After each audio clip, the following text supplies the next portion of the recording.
Quelle que soit la couleur de peau d'un raciste, il admettra sans difficulté aucune que le sang humain est d'un rouge indéniable, irréprochable, intraitable, d'un rouge sans équivoque, d'un rouge tant ostensible que sauvage. Enfin bref, le sang est rouge. Définition. Le sang est le seul tissu de l'organisme qui est liquide. Il est très simple pourtant. Un composant liquide dans lequel baignent des éléments solides. En termes compliqués, ça donnerait: le sang est un tissu conjonctif spécialisé où des cellules vivantes, appelées éléments figurés, sont en suspension dans une matrice extracellulaire liquide, inerte, appelée plasma. Vous voyez comment on aime rendre la vie compliquée. Mais contrairement à la plupart des autres tissus conjonctifs, le sang est dépourvu de fibres collagènes et élastiques. Mais par contre, des propriétés fibreuses dissoutes apparaissent sous forme de filaments de fibrine lorsque ce dernier se met à coaguler. On verra tout ça.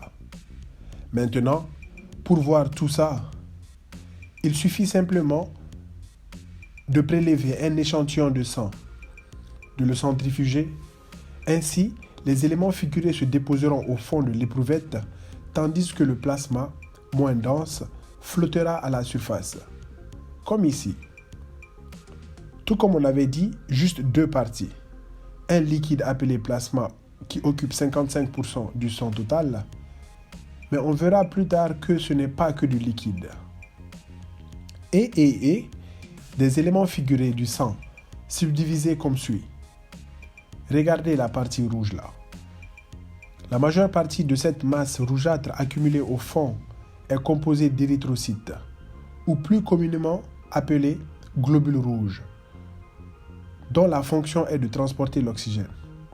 Érythros, qui veut dire rouge. Une mince couche blanchâtre qui désigne la couche leucocytaire se forme à la surface de séparation des érythrocytes et du plasma. Comme son nom l'indique, cette couche comprend les leucocytes ou globules blancs qui constituent un des moyens de défense de l'organisme. Leucos, qui veut dire blanc, et des plaquettes, des fragments de cellules qui interviennent dans la coagulation. On verra tout ça aussi. Normalement, le volume d'un échantillon de sang se compose d'environ 45% d'érythrocytes. Cette proportion est appelée hématocrite, c'est-à-dire sang séparé, de moins de 1% de leucocytes et des plaquettes, et de 55% de plasma.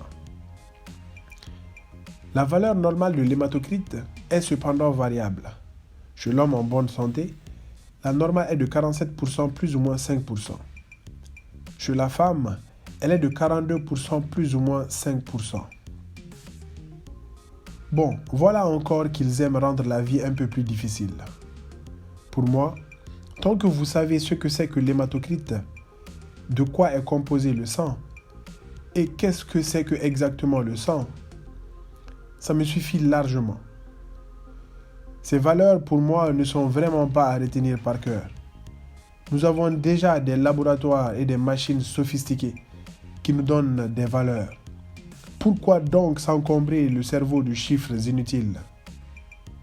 Merci pour votre attention.